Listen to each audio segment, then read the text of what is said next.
Hello friends, welcome to my channel. আজ তোমাদের একটা চটপটা ডিশ শেয়ার করছি। সবাই পাপড়ি চাট খেতে নিশ্চয়ই ভালোবাসো, বাইরে খাও। আজ আমি বাড়িতে করছি। দেখো, পাপড়ি, দইয়ের মধ্যে চিনি আর নুন দিয়েছি, আর একটুখানি চাট মশলা দিয়েছি, আলু, ছোলা, ধনেপাতা, ঝুরি ভাজা, তেঁতুলের চাটনি সব রেডি করে রেখে দিয়েছি। এবার তৈরি করব পাপড়ির চাট আর তোমাদের সাথে শেয়ার করছি। এই দেখো, পাপড়িগুলো প্লেটে সব সাজিয়ে ফেললাম। এবার আস্তে আস্তে এর ওপরে আমি আলু, ছোলা, ধনেপাতা যেটা মেখে রেখেছিলাম সেটা পাপড়ির ওপর দেবো। যারা কাঁচা লঙ্কা খাও তারা কাঁচা লঙ্কাও দিতে পারো। আমরা যেহেতু একদমই স্পাইসি ফুড খাই না, তাই আমি দিইনি। আমরা একটু মিষ্টি মিষ্টি পছন্দ করি। আসলে পাপড়ি চাটটা আমার মেয়ে খেতে ভীষণ ভালোবাসে। তো দেখো, পাপড়ির ওপরে আলু, ছোলা আর ধনেপাতা দিয়ে সাজিয়ে দিলাম। এরপর এর ওপরে দেব আমি তেঁতুলের চাটনি। তেঁতুলের চাটনিটা আমি করিনি, এটা আমার বন্ধু করে দিয়েছে। ও খুব ভালো করে তেঁতুলের চাটনি। আসলে চাটনি বাড়িতে থাকলেই না খুব বেশি খাওয়া হয়ে যায়, এবং চাটনির মধ্যে তো চিনিও থাকে, সেই জন্য আমি বাড়িতে বানাই না। এই যে ওপরে তেঁতুলের চাটনিটা দিলাম।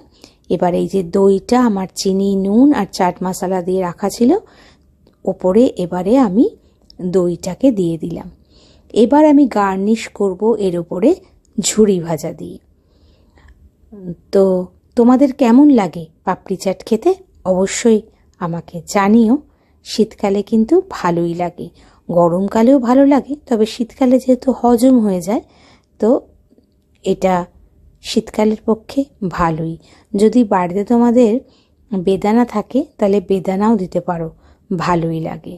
তো আমি এর ওপরে এবারে ছড়িয়ে দেব ঝুরি ভাজা।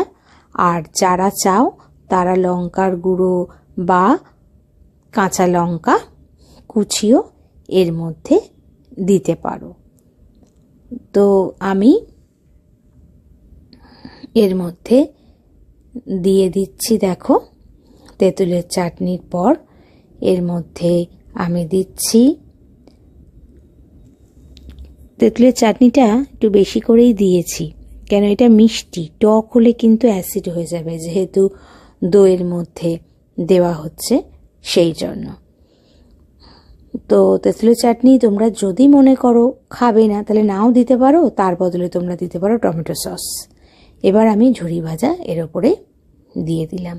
তোমরা ইচ্ছা করলে, যেহেতু ধনেপাতাটা আগেই দেয়া ছিল আর গার্নিশ করছি না, তোমরা ইচ্ছা করলে আরও ধনেপাতা, কাঁচা পেঁয়াজ, যারা খাও কাঁচা পেঁয়াজ কুচিও ওপরে দিতে পারো, কাঁচা লঙ্কা দিতে পারো, লঙ্কার গুঁড়ো দিতে পারো, এবং ইচ্ছা করলে আরেকটু চাট মশলা দিতে পারো, চটপটা হবে। রেডি হয়ে গেছে, দেখো, খেয়ে দেখি। অপূর্ব অপূর্ব। তাহলে বন্ধুরা, কেমন লাগলো আমার এই ফুড ব্লগটা অবশ্যই জানিও। আবার নতুন ভিডিও নিয়ে খুব শীঘ্রই আসবো, সঙ্গে থেকো। টাটা।